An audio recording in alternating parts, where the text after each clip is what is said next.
আসসালামু আলাইকুম। আজকে তৈরি করব পুলি পিঠা। তার জন্য এখানে আমি চাউলগুলো গুঁড়ো করে নিয়েছি, 1 ঘন্টার মতন ভিজিয়ে ভালোভাবে ধুয়ে মেশিনে গুঁড়ো করে নিয়েছি। আর এখানে একটা নারকেল নিয়েছি, নারকেলটা এখন ভেঙে কুড়িয়ে নেব। গুলো কুড়িয়ে নেব।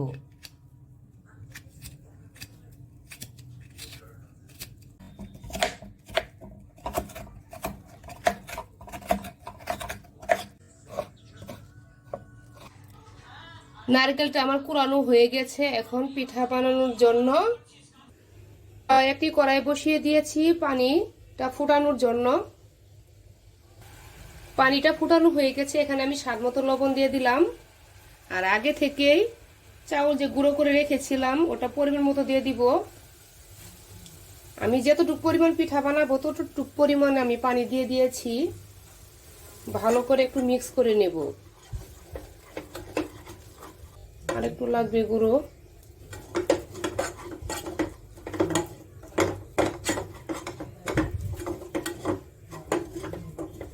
একটু সময় নিয়ে নাড়তে হবে। হয়ে গিয়েছে, এখন আমি নামিয়ে নেব। ডোটা তৈরি হয়ে গিয়েছে, এখন একটি বাটিতে নামিয়ে নেব। আর একটা বাটি দিয়ে আমি ঢেকে রাখবো। এখন চুলায় আর একটি কড়াই বসিয়ে দিয়েছি, পরিমাণ মতো অল্প একটু তেল দিয়ে দিলাম। আর আগে থেকে নারকেলটা কুড়ানো দিয়ে দিলাম। এখানে আমি আস্তে একটা এলাচও দিয়ে দিলাম, হালকা একটু মাঝখানে একটু ফেটিয়ে নিয়েছি। আর পরিমাণ মতো চিনি দিয়ে দিব। যতটুকু পরিমাণ চিনি আমি মিষ্টি পছন্দ করি ততটুকু পরিমাণে এখানে আমি চিনি দিয়ে দিলাম। ভালোভাবে একটু মিক্স করে নেব। আমি যতটুকু পরিমাণ পিঠা বানাবো ততটুকু পরিমাণ অনুযায়ী আমি নারকেলটা কুড়িয়ে নিয়েছি। ভালো করে একটু ভেজে নেব। অল্প একটু লবণও দিয়ে দিলাম।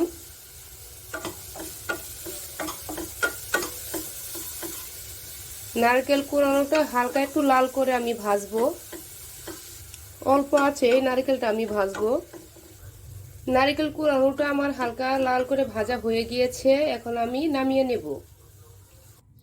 আগে থেকে রেডি করা চাউলের খামিটা আমি যে তৈরি করেছিলাম এটা এখন ভালোভাবে বেলে রুটি বানিয়ে নেব। প্রথমে রুটিটা আমি এখন প্রথমে বেলে নেব।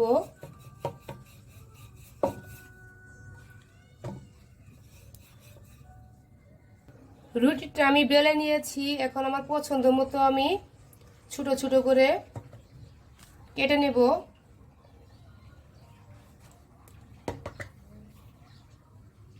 এখানে আমি সবগুলো ছোট ছোট করে টুকরো করে কেটে নিয়েছি। এখন পিঠাটা আমি বানিয়ে নেব।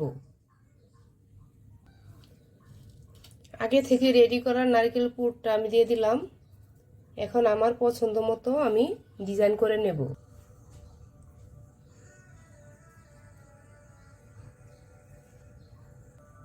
সবগুলো পিঠা আমি এভাবে বানিয়ে নেব। আমার পছন্দ মতো আমি যতটুকু পারি অতটুকু ডিজাইন করে নিয়েছি। পিঠাগুলো আমার বানানো হয়ে গেছে, আমি হাতের সাহায্যে কিন্তু ডিজাইনটা করে নিয়েছি। এখন আমি পিঠাগুলো ভেজে নেব। পিঠাগুলো ভাজার জন্য চুলায় একটি কড়াই বসিয়ে দিয়েছি। এখন পরিমাণ মতো তেল দিয়ে দিলাম। তেলটা আমার হালকা গরম হয়ে গিয়েছে, এখন আগে থেকেই বানানো পিঠাগুলো আমি দিয়ে দিব। অল্প আছে পিঠাগুলো ভেজে নেব। অল্প আছে আমি পিঠাগুলো ভাজবো। এক পাশ হয়ে গিয়েছে, আরেক পাশ করে দেব।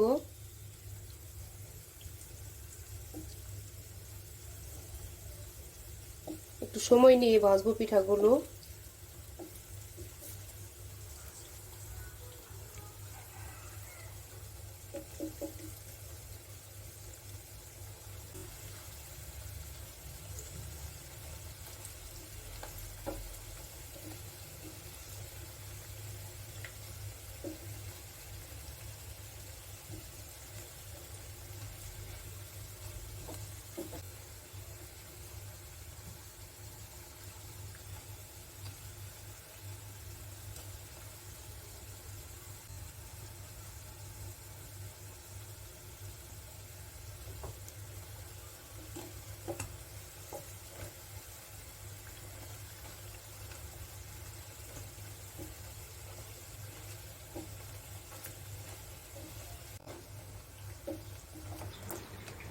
পিঠাগুলো আমার ভাজা হয়ে গেছে। এখন একটি ছাঁকনির সাহায্যে পিঠাগুলো ছেঁকে নিয়ে একটি প্লেটে নামিয়ে নেব।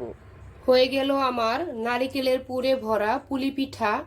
আমি যেভাবে সবসময় পিঠাটা অল্প সময়ে তৈরি করে থাকি, এটাই আপনাদের সাথে শেয়ার করলাম।